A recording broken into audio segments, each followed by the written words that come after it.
Good morning, students. Today we are going to continue lesson named The Making of a Scientist. In previous video, we have done up to here we are. The butterflies collection season around reading last 6 weeks in late summer. See below the graph. It is written about how a butterfly grows. You can see. Okay. So, if you are going to chase them one by one, you will not catch them many.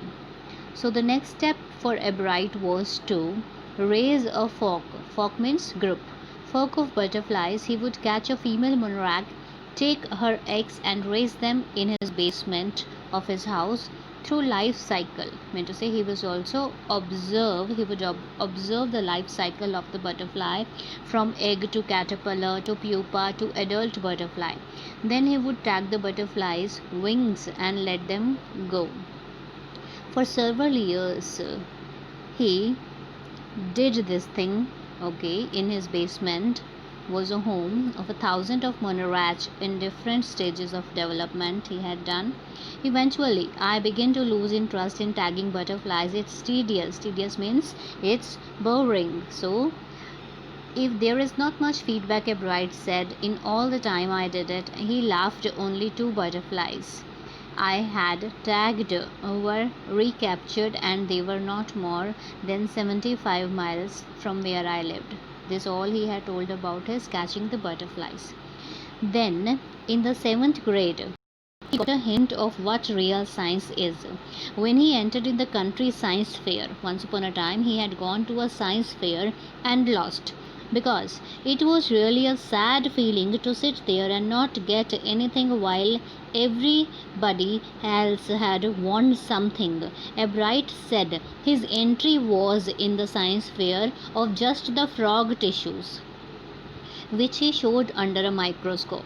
He realized that the winners had tried to do the real experiments in that science fair, not simply make a neat display. So he took a great lesson from that science fair. Already the competitive spirit that drives Richard Ebright was appearing.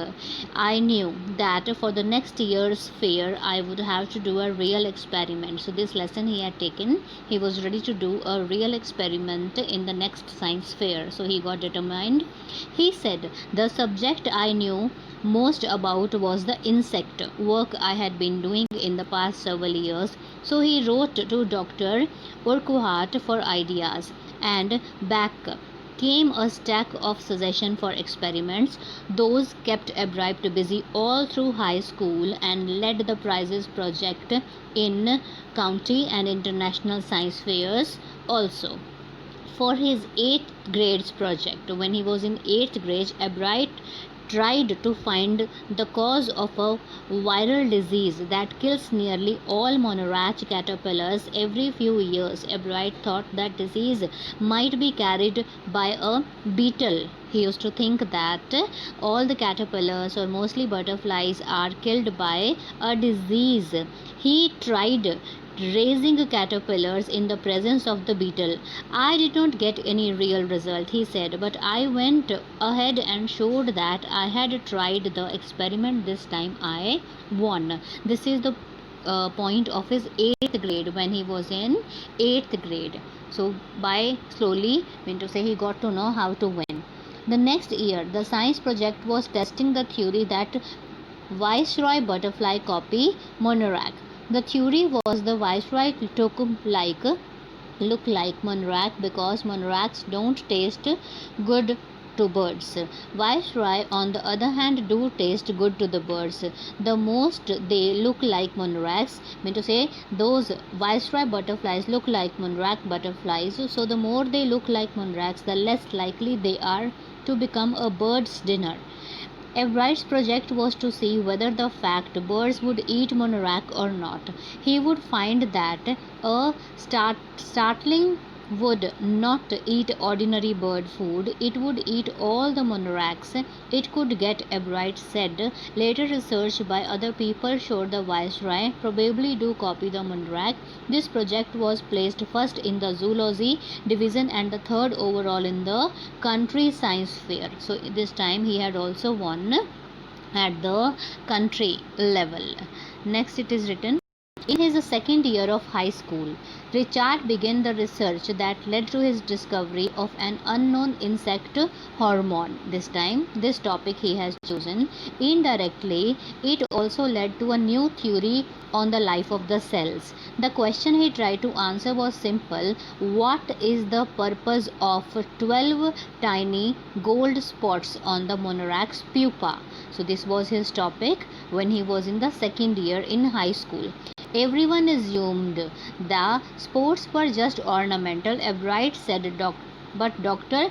Urquhart did not believe it. To find the answer, Ebright and other excellent science students first had to build a device that shows that the spots which were producing on a hormone necessary for the butterfly's full development. The project won Ebright first place in the country fair. This time he had also won the first place in the county fair and entry into the International Science Engineering Fair. By getting his first place at the country level, he got a chance to compete with the engineers at the international level. There he won third place in zoology. He also got a chance to work during the summer at the entomology laboratory of the Walter Reed Army Institute of Research. Children, note it down this name with you. He got an opportunity. Okay, after that, as a high school junior, Richard Ebright continued his advanced experiment on the monarch pupa. That year, his project won first place at the International Science Fair and gave him another chance to work in the Army laboratory during the summer. It was also a great opportunity for him. In his senior year, he went a step further. He grew cells from a monarch's wing in a culture and showed that the cells would divide and develop into normal butterfly wing scale only if they were fed the hormone from the gold spots. That project won first place for zoology at the international fair. He spent summer after graduation doing further work at the Army School Laboratory and the laboratory of the U.S. Department of Agriculture. Children, you will note it down and make list of all these names, in which years, which project he had worked on, and which grade he had won, okay, and which opportunity he had received. That work you will do. The following summer, after his freshman year at Harvard University, Ebright went back to the laboratory of Ebright went back to the laboratory of the Department of Agriculture and did more work on the hormone from the gold spots. Here, the Ebright was working hard on the gold spots on the pupa. Let's see what is he doing next. Okay, so he was using the laboratory's sophisticated instruments for that experiments. He was able to identify the hormone's chemical structure a year and a half later. After means 1.5 year later, during the junior year, Ebright got the idea of his new theory about cell life. It came while he was looking at X-ray photos of a chemical structure of a hormone. When he saw those photos, Ebright did not shout "Eureka!" or even "I have got it." I mean to say, he achieved something. He felt this kind of feeling at that time, but he believed that along with his feelings about insects hormone, the photos gave him the answer to one to biology's puzzle: how the cells can read the blueprint of its DNA. DNA is the substance in the nucleus of a cells that control heredity. It determines the form and functions of the cells. Thus, DNA is a blueprint of life. So, here you got to know the basic knowledge of DNA. Ebright and his college roommate. Children, you will write over here. This time he was working with his roommate. His roommate was James R.